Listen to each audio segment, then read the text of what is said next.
Show everybody, we're live. We've got Jordan. He's just Jordan. That's just me. We've got Lex. He's a retired PDQ Hall of Famer, back to grace us with his presence. Then we've got Owen. Owen, what is your... So I'm the product manager for Connect. Product manager for Connect. And then we've got Mark. And I'll introduce myself as well then. I work with Owen on the product team. Right on. Thanks, guys. All right, so tomorrow is Sysadmin Day, but since I'm on camera today, we're going to celebrate it today. Lex, as you have been unretired for one day. Yes, sir. What is the role of a sysadmin? Well, the real role of a sysadmin is to be lazy. Incorrect. No? No, sysadmins are here because product managers need heroes. That is a good So point. I'm going to open up the floor to Owen to talk about how great I am for the next few minutes. Yeah, so Jordan's obviously the greatest human on earth. So I think that's all you have to say. And the TED Talk right there. Boom. Drop the mic. So the most important part of Sysadmin Day is we get offerings of software. So Owen has been working all year to make this offering pretty good. Yep. Me and the team. So You and the team? Yeah. Yep. All right, so I don't know. I guess first, do you want to tell about how we got to the point where we are? And Well, then, we should kind of history, right? I mean, a Sounds little good. what the company was started on. So way back in the day, Shane, Sean, Adam, JJ, and I decided we really didn't want to work every day. And we wanted to play. And to do that, and we were sysadmins, right? And to do that, obviously you tried to do things to make it as easy as possible, automation, right? And so that's the mindset behind the tools we built was, let's automate this so we don't have to do it so that we can drink and we can play and things will take care of themselves. And it's kind of where we went. And I'm amazed at what came of that. And JJ, you want to add something to that? We did have other stuff on our plate because you and I ended up doing. We would all do support. We would all do. We all took turns playing. We played everything. Secretary, man. all of that. Yeah, we answered Everything. phones, everything. But yeah, we did play. You put it best. It was like camping with the boys. Every single day. Yeah. so the mission statement was, I don't want to work anymore. And you're surprised people were willing to sign on for that? Well, it's I think we wanted people to be as lazy as me. As I really like, teach you how to be as lazy as me so that you can enjoy your life. So Well, now you live on a boat, so case in worked. point. that is a good point. Good point. So worked out Connect, well. you guys, you're living up to this, I hope. Yeah, I think so. So we're really excited about Connect. And I think a lot of the things that make deploying inventory great, we wanted to make sure we carried over into Connect. We don't want to lose focus of who we are as a business, but also the problems that we solve and for who. And so I'm really excited to kind of walk you through Connect today. What we're going to do is we're going to talk a little bit about the journey to where we're at, and then we're going to do a demo today kind of focused on some of the new features. And then we're going to talk about the roadmap and kind of show you what's coming and what you can expect with Connect. Dude, it's exciting. Now we're going to jump in. Let's do this. Okay. So the very first part, we want to hit here is this has been a long time coming for us, right? So we've been working on Connect for many years. We've heard from everyone that we want to have an agent. We want to have an agent-based product, and Connect is exactly that. Back in October of 2021 is when we actually started building out this product. But a lot of the learnings and the work we've done is actually predates that. Working with all of you, our customers, and figuring out how to build the right product. And it's really hard. And it's taken us years and years and years to kind of get it right. And we're really excited that today, actually, on the day before Sysadmin Day, the product is officially leaving beta, and our beta program is closed, and we are 100% ready to go. It's ready. It's for sale. We're ready to go. That's epic. I think there's 4 things that I think about that really make Connect different from a lot of the other products out there. The product is really easy to use. If you haven't tried it, you should go give it a shot. It's really, really simple signing up. You don't have to put your credit card in or anything. It's really simple. And again, deploying inventory really easy too. And again, we want to carry that forward. PDQ Connect is also really fast. One of the goals that we had with this product was we wanted to make sure that it felt as much as though it was on your network, even though it's not. It's through the internet. So we didn't want to sacrifice the speed side of things. That was pretty important for us as we're kind of thinking about it. I think the other things that really kind of stand out for us is we wanted to make sure it was very customizable. Again, similar to deploying inventory. And then finally, we realized that everyone gets a little nervous when you start talking about internet-based device management when it comes to security. And that has been at the forefront of our mind the entire time we built the product. For example, you can't use their product unless you set up multi-factor authentication. It's required. That's just one of the many things that we've done to make sure that this product is secure for managing your devices. So again, we're really excited about where it's at today. The journey has been fantastic. What I'm going to do now is we're going to kind of switch over to Owen, who's going to walk us through a demo focused mostly on some of the newer functionality of Connect. If you haven't seen Connect at all, again, you can go sign up for a trial. We're going to mostly focus today, though, on some of the newer capabilities. Yep. So when I was up here last, we kind of talked through some of the high-level features. So how do you create packages in Connect? How do you deploy packages? How do you create groups? Things like that. So today we're going to focus more on the more recent feature releases. So I'm going to start with just highlighting the introduction of our bulk actions. So it used to be the case that if you wanted to scan a device or delete a device, you had to do it literally device by device. And so if you have hundreds of devices, pretty tedious, pretty painful. Now you can do bulk scans and bulk deletes. For the sake of this webcast, I'm not going to delete everything, but I will go ahead and scan it. And so you can just easily select all of your devices or even just a subset of your devices and scan those without having to do it one by one. Another big improvement that we've released is changes to our groups side panel. So there's been a few changes. So one is we simply made it more compact. For people who've used Connect for a while, they know that originally there was a bit more spacing here, and we got feedback around. It was kind of like hard to see everything. I had to like scroll a lot. Like I just want more visible on the screen at one time. So we've made it more compact. But I think more importantly, we've introduced our folder concept. So previously everything was in a flat list, kind of like how you see these groups here, where there's no hierarchy, no organization. We've since introduced the folders, so now you can actually organize all of your groups into however you want. It supports 3 levels of folders. So right now we just have this single folder, but you could add another folder under this. I'll actually show you an example. So like our Windows cumulative update groups, we actually have folders underneath this so you can better organize your environment.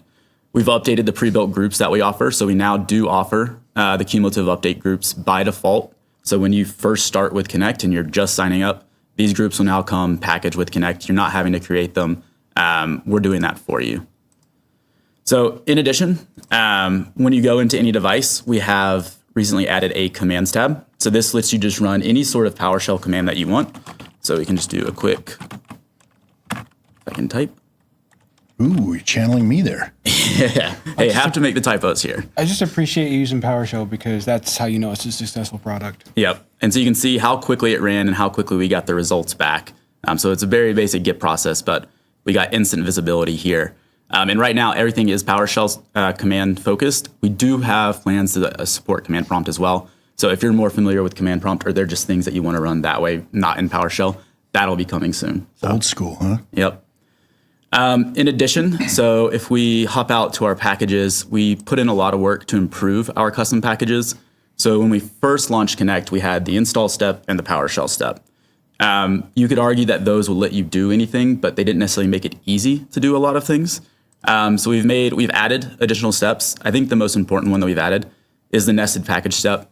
We know a lot of our customers use nested packages, for example, for like onboarding. So when they're putting on a new device, they don't want to have to deploy 11 individual packages. They just want one that references like Chrome, Slack, whatever their standard suite of software is. Now they can just create that single onboarding package and deploy it out when a device is comes online for the first time. In addition, we have a reboot step. So if a software always needs a reboot after it gets installed or updated, you can add that in there as well. And then also file copy steps. So if you just need to put some files on a remote device, you can use this as well. And then lastly, we did improve our PowerShell step. So when we first launched Connect, the PowerShell step only supported script uploads. So you cannot write PowerShell directly in the step itself. We now do support actually just writing a script or any command here. We know it's painful if you just have a single line command to have to save it in a file, upload that file, and then any edit, you have to change the file, re-upload it. Now you can just do it directly. If you want to upload a pre-existing script, you can. And we'll just dump the contents right in the editor. We have syntax highlighting. It's very structured and formatted. So we think we've really made this a lot more of a pleasant experience in terms of managing your PowerShell scripts and commands. Gotta be honest, it's kind of sexy. I'm always happy to see a true script editor. Yeah, we know this was a big previous pain point, and we think we've made it a lot better. I think we've had a lot of really great community engagement on this product. Owen spends a lot of time talking to customers. We've had a lot of feedback from many people on the webcast, but also just through interviews that we've done. We're constantly looking to improve the product. And I think we've done a really good job of trying to incorporate that feedback. Time out. You take advice from our customers? Every once in a Try and while. give them what they want? We do, yeah. So my main concern is I have to shoot the videos showing all the new features, and I don't even have the command step in my existing videos. So you guys are generating a lot of work for me. Yeah, sometimes we do release features faster than we can ever keep everyone up to date. Hey, So. speaking of releasing, when you guys do a release, they don't have to do anything on the back end, do they? Yeah, it's all- nice. You automatically get the new functionality, which is fantastic. So there's no having to manage your own infrastructure or anything like that. You also don't have to worry about like centrally hosting it because it's hosted through PDQ. Yep. And so that means you'll get instant access to features. It also means if, hey, sometimes we screw up, there's a bug, we can instantly fix it. You don't have to worry about updating it yourself. Like, we'll handle that for you. That's So. cool. That is way cool. So I covered kind of like all of our recent releases. The team's working very hard and very fast to add more functionality. And so I'm actually going to show you what we're planning for reporting, which is going to be our next big feature. I am excited for this. I've been pumped for reporting for a long time. This is my first time seeing it. So I will caution that we're showing a prototype. The code is still in flight, but we're expecting it within the next few weeks to be available to our customers. So I'm going to show you what it's going to look like what that experience is going to be. So we'll add a reports tab to our left navigation. In here, you'll have a list of all of your existing reports. So here we just have a few example reports. So I'm going to show you this all software report. So here we're already grouping by the actual software names. And so what you're looking at is basically all the software that's installed in your environment. And then if we were to open up one of these, you could actually see which devices have this software installed.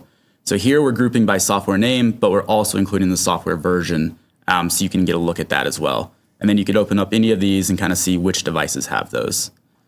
And then for actually building the report, you would just go over here. I'm going to show you the edit view. So here's where you would name it. Our data source is the equivalent of like the table selector in inventory where you have to select which table you want to pull data from. So you can do software, but we support multiple data. So if you needed to create a report that combines software with something about Windows updates or maybe About something. collections, software and collections. Yep. Or hardware information, you could also add data sources around that. And then you can join those tables and then you can add any of the columns from that table. So here we're showing, the software name, device name, and software version columns. You could show publisher, you could show install date, uninstall strings, anything related to software you'd be able to put in your report. This group by option simply allows you to create that grouping that we saw, that row grouping. You don't have to do a group by. You can just generate a flat report that's just the device names and the software installed. But we think grouping helps it more, makes it more scannable visually. What I love about this is how easy it is to use. A lot of reporting tools I've used in the past are like super complex, and you have to basically have a PhD in reporting to figure it out. Really basic. Again, kind of trying to keep that core concept of simple and fast. Right? You want to build those reports really easily and get them to you really quickly. Yep. Can you select multiple group bys? So you have Yes. the software. If you also select software version, will Yep. it then You would be able to, I can't do it in this particular prototype, but you could check this box. And so the end result would be your top level grouping would be the software name, and then you can break it down further by software version. So I'm going to throw one out for you guys because all your customers want this because just old software. So basically any software that's in a category that says old in it and group it by that because I swear that's how I take care of all my stuff. If it's Yeah. old, I update it. So That's a great idea. In addition, we'll also support filtering in your reports. So if you, for example, you want to generate a software-based report, but maybe only for a certain office location or a certain model of laptop or something like that, you can also filter down your results as well. So you don't have to generate all devices. You can really target specifically what you're interested in. that's cool. Yep. And so, It does look real easy. yep. And the goal is to make it as simple and easy as possible. So this V1, you'll also be able to export manually. And then shortly after, we'll release the ability to schedule those. So you get the email reports. So you're not having to actually log in here. You just get them in your email I'm on your hoping- desired schedule. by default, if the report is blank, it won't send the email? We will definitely address that problem. We'll probably make it configurable because some people may want the blank report as just a confirmation of it ran. But we will make that configurable. So We've heard that very strongly. we know that's one of the sticking points of the inventory reporting. So we will be able to solve that here. It's actually already in the chat. Yep. There we go. Yeah, Mike's right on it. So, all right. So the last thing I'm going to cover is our product roadmap. So our product roadmap is public. So if you just go to pdq.com, if you go to our Connect subsite, you'll be able to access our roadmap. So you can see near term is reports. Again, we anticipate this sometime in the next few weeks. We'll be able to release this to our customers. At which point we'll transition to some of the items down here in our midterm part of the roadmap. So the easier uninstalls is we know right now, if you go into any individual device, we have the software tab and it includes I don't think I can actually access it here, the uninstall string. But you can't easily just click a button that says uninstall this software. We want to make it that easy where it's just one click, get it out of here type Love thing. that. Custom scanners, this is something we're actively designing and testing right now internally. So we'll start with the registry scanner and the files and directory scanner, and then we'll eventually get to the PowerShell scanner as well. Automatic deployment trigger, this is the equivalent to the heartbeat essentially. So just the moment it joins a group, it'll send out that deployment. So rather than having to run it on a schedule, it can be truly automatic at any point in the day. So heartbeat currently is if the machine goes from an offline state to an online state, it sends. This one you said it will kick off if it joins a new group, or so if you're targeting a group, let's say you want you have a new device group or something like that, and you want it to get the onboarding package basically immediately the moment you recognize that it's new. Okay. Right now, the closest you can do is you can create a schedule that's very frequent, like running once a day, or maybe you have multiple schedules running.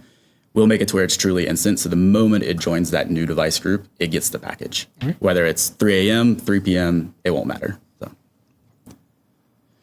And then longer term, you can kind of see we have a lot of plans to really make this a super powerful and super comprehensive tool. Custom fields is probably the one that we'll actually move to next after we knock out what's in our midterm area. So this is just the ability to add your custom notes to a device, but also bulk upload a CSV or something so you can do it in mass for if you're managing hundreds or thousands of devices. That's a big value add to deploy. I'm excited for both role-based access. I think we've actually already had questions come in for that one, and public API. Yep. Because that just lets me automate even more. Yeah, absolutely. So with the public API, you'll be able to either create your own automations or just tie it in with other tools that you're already using. And then with the RBAC, the plan is not only will you be able to limit there's a low-level user who can only view things and someone else can actually deploy things. We also have plans to make it team-focused. So you can have some users can only manage devices for this office, and then other users can manage devices for this other office. But it's all in the same console, so you're not managing different logins and stuff like that. I personally am most excited about the API. Yeah. Just the ability to integrate with all kinds of different products. That's what that's going to enable for us. Yep. So I imagine a world with Connect where maybe you have your favorite help desk software. Right now, you can integrate that directly with Connect using the API. I mean, the power that is unlocked with that is huge. Yep. And then a couple of other big ones I want to call out. So the Managed Software Center, this is probably a bit further out, but essentially the plan is I think Intune has a version of this, but essentially an end user can go to something on their desktop, say, I want Chrome, I want Slack, whatever.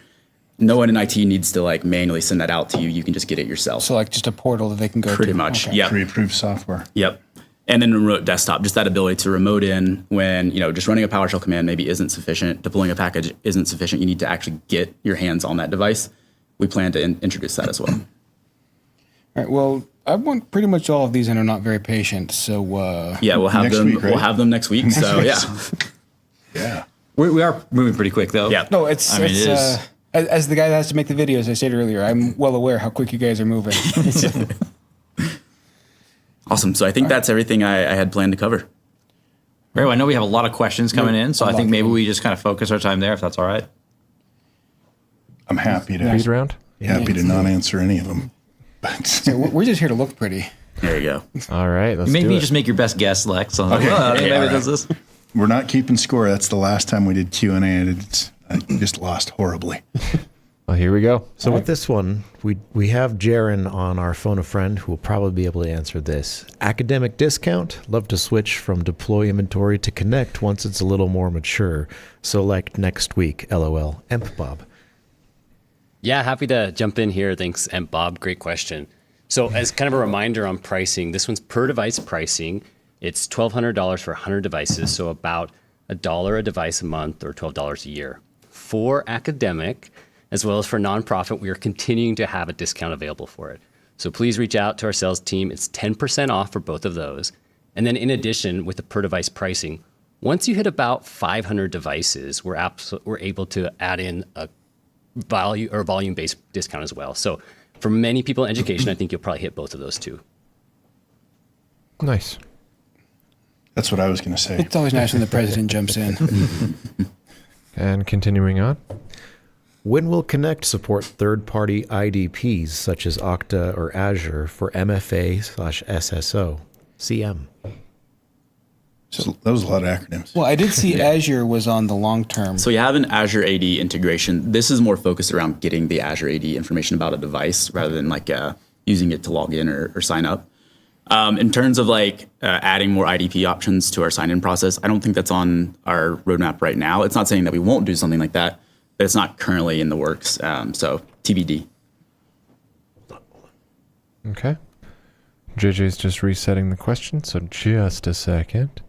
Could I answer slower? That was What quick. did- he's I was on trying to Florida. add an additional one. I was sneaking it through, but you always do answered that. it way too quick. All right, next one. How often does the agent check in on a normal basis if you don't do the scan now? Mike Bohm. Yeah, so I think we have some really good news here in terms of check-in frequency. So a while back, we switched how, basically the technology that we're using for how an agent connects to your console. So we almost don't have a concept of a check-in at all anymore. It's basically a continuous connection, meaning it's fairly instant access. Like our goal is the same speed that you get on-prem, you should have in the cloud. And so we're using WebSockets specifically, but it does give you, if that device is online, pretty much instant access. In terms of the actual full scans themselves, those still occur every 12 hours, but the device will be checking in constantly, or actually just has that constant connection. So if you need up-to-date information, just hit that scan button. You'll get it within seconds. So it's very fast. Though you don't have to worry about like it's not checking in for 5 minutes. It should be pretty instantaneous. And again, the goal is to make it feel as if it were on-prem. We've actually had some customers tell us that it's actually faster than on-prem, which is always pretty crazy to think. I feel like shots fired at us, Lex. Yeah, I don't know. We could still take you in a fight, so tread carefully. Okay, next question. One thing holding up fully embracing Connect is the missing ability to set a package to depend on being a member of a group. Is this coming? CM. Yeah, I think we'd be interested in learning more about that particular use case. So you can certainly set up like an automation that's targeting a group, and that ensures that the package doesn't go anywhere but that group. I think this is probably a reference to like the settings and conditions on the deploy packages, which also allow you to say like fail or don't do the deployment or fail the deployment. I don't remember exactly which one it is if it's not a member of this collection. We don't have that necessarily planned right now. But again, we're interested in learning more about that use case to see if maybe relying on the automation target is not enough. So the biggest one for that we see often is the scan after deployment, which would then move it out of the group. So where we don't, unless I'm way off base, if we don't have that one, once they do deployment, they have to wait for the next scan. So after every deployment, there is a automatic scan. Okay, so if that happens, so if they install something that removes them for the group, Yep. then they should be able to build what they're looking for. Yep. Yeah. So right now you don't ever have to like set a setting or anything like that for it to do the scan. Just when it deploys, when that deployment completes, it'll automatically scan it. So and it does a full device scan. Since we don't know, you might be deploying software, but you might also be deploying a script or something like that. So we check everything to see what changed. So not to add to the feature request, but being able to change that to just the application scanner would be a win for me, just because that scan is very quick. Yep. So I actually think we do prioritize the application scan. And so it's a little bit convoluted. But we have a queue system for our scans. And so application, when you do the deployment, application gets prioritized. Okay. So we get that information back first, and then we'll scan the rest of it. Okay, so as long as that's back, that's going to be quick. All right. Yep. All right, next question.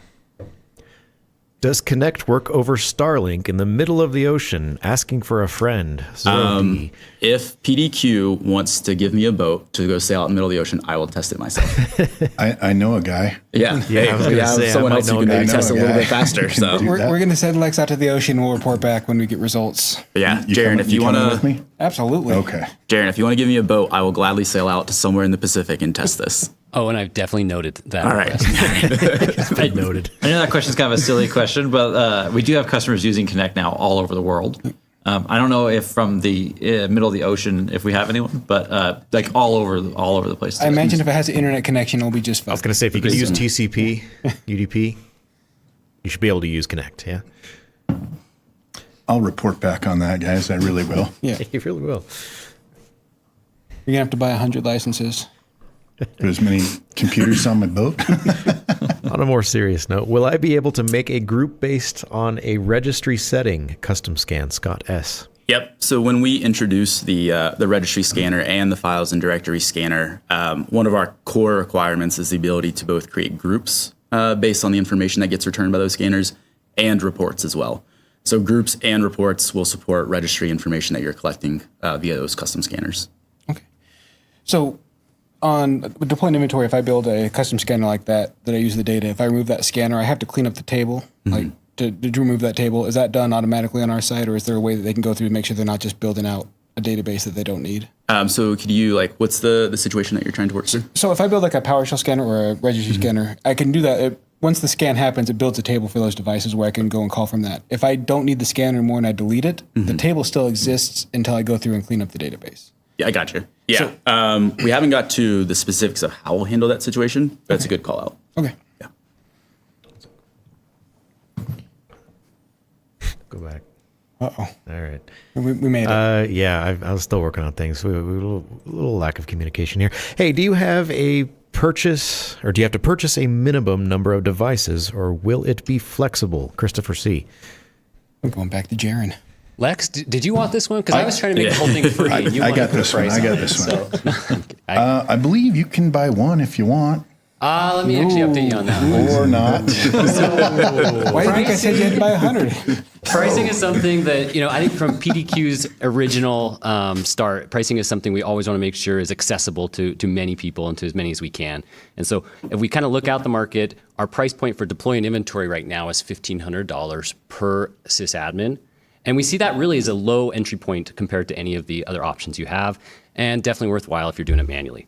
For PDQ Connect, the entry point is $1,200. So we're actually able to lower that down, but that does imply a device minimum. So that would be, for the $1,200, you are getting 100 devices. So that comes to $12 a device a year. And then any additional license above 100 is another $12. Keeping in mind maybe two things we said on the last question as well as we do have a discount for volume-based, and then the second one for anybody in nonprofit or EDU. We love you, and we'll also have a 10% discount on top of those. That's what I meant to say. Great job, Lex. Thank you. That's actually what I heard. It Yes. just didn't come out right. Didn't- It's just there was two speech impediment. zeros that didn't come out after that 100 there. Yeah, you just weren't finished speaking. Yeah, that's it. Yeah. Well, actually, one more thing to add too is with that, you're still able to get the free support and the awesome technical support that you have with deploying inventory, now targeted for Connect as well. Always the salesman. Love it. Yeah, thanks. Love it. All right. Do you have any other questions? We do. Sure do. Is it easy to add devices if you buy like 50 devices starting? Christopher C. Yeah, so the way we handle device registration is no matter what you buy initially, you can always add more. So if you buy, you start at our 100 threshold and you want to move to 150, you don't have to first go to our sales team and say hey, can I buy extra? You certainly can, but you don't have to do that. You can just install the agent on additional devices. You'll get a little notification in the app saying hey, we notice you have more than you've paid for. It's not an instant charge. We actually wait up to a month to charge you because we recognize sometimes you're just swapping devices or you accidentally installed it on devices. So there's a pretty long grace period of having additional devices. And then once you reach your the end of that grace period, you will receive a charge automatically. But again, it's a fairly long one, weeks in most cases. And we make it very obvious to you. So you can add additional devices and it will just automatically handle it for you. But again, if you made a mistake, you're not getting an instant charge. But if you need to purchase through a salesperson, because you have to deal with POs and things like that, our sales team can also help you purchase more. Okay. Next question. Will there be support for local repository so devices can download the packages from the local network and not from the internet, or at least a shared local cache? Marcel. Yeah, so there's been a theme of requests and feedback related to Connect on how do we make it so that if I still want to use it in my office in addition to my remote devices, but I also don't want it to take down my local network if I'm doing a big Windows update and everything's downloading independently. So that we do have loose plans to address that in some way. We haven't gotten to the specifics. There's a lot of different approaches we can do. One is a local repository option. Another is some sort of peer-to-peer sharing. Another is just limiting the bandwidth and making it configurable. But we do have plans to tackle the problem of hey, sometimes I have a bunch of agents on the same network. I want to make sure that they're not like overloading the network from a bandwidth perspective. Okay. Just switching the question here. Okay. I guess question is coming up. I saw one question in there about unlimited admin users, and yes, I'm right. Connect is per device, not per admin. So I would not recommend this, but if you wanted to give everyone in your company access, you could. Probably not recommend it. There's no limit. Yeah. I imagine your security team would complain. Yeah. Okay. All right. Next question. Would love an agent to sit on a DFS server and act as a local repository. Marcel. Yeah, I think this is kind of similar to the last question around. We'll definitely look into ways that we can ensure that if your agent is on a local network, you can manage your bandwidth effectively. Nice. That's all I've got for now. Okay. I did see a couple of questions about auto forgetting devices that haven't connected. So it's not listed on our public roadmap. We might add it. That is planned. So this is essentially the feature where the device hasn't checked in let's say 90 days. You don't want to have to manually clean it up every time that happens. It may be an employee who no longer works there, a device that got re-imaged and just is kind of stale. We do have plans to make an optional setting of if it's been outside of your environment, not checking in for X amount of days, just go ahead and drop it from the console so you don't have to worry about it. Okay. All right. I don't know who this one was from. We had a lot of questions. This is also my very first time doing this on the question side, so I'm sure there's a better system, but does it support MFA now? Yep. It requires it. Yeah, MFA is required, so every user has to have that set up during their sign up. Okay. All right, that's a lot of questions you guys answered. Yeah, we're really excited. I think So- the community's pretty excited too. There's a lot going This on. is my favorite kind of webcast because I just get to stand here and drink, and I get to drink with Lex, which makes it even better. There you go. What I do best. One final question. Oh, one final question, Yes. and here I was winding up too. I know you were. I felt it. Next webcast from Lex's boat. There we go. There we go. Jaren. That'd be great, guys. I'm sure we could figure something out, like get him like with your phone, and we can. Yeah, I don't know. We would have to print off Test Starlink. There you go. a second one-day contract. Second 1 day contract, no swearing. If you swear, you don't get paid. Damn it. Can you there it be was. on a boat and you're not out. swear? No. No, I think that's a requirement. I think he has the opposite of whatever the Flanders sign is. Yeah, that's true. There You must be, swear like a sailor. There must Yeah, there be you- curse words and everything. There's yes. a reason why they made that term. Swear like a sailor. Wonder why. Well, we only have you once in a while, Lex. So, any parting words? Man, I miss you guys. Miss you too. I really enjoyed being here. Thanks for inviting me. I'll love to come back. You're always welcome. It's good to see everybody in the chat, and thank you guys for appreciating the fact that I'm here. It's heartwarming. I don't know. Yeah. Thanks. All right. Any questions we didn't get to, we'll make sure to forward those to the appropriate people, and we'll get those figured out after the fact. But for today, that's about it. Yeah. All right. Thanks everybody so much. Thanks for joining our webcast on this Thursday with our star-studded PDQ Connect team and Lex. Welcome. Thank you so much for stopping by. Don't forget to like and subscribe. We'll be back next Thursday with another webcast, so we'll see you then. Thanks, everybody.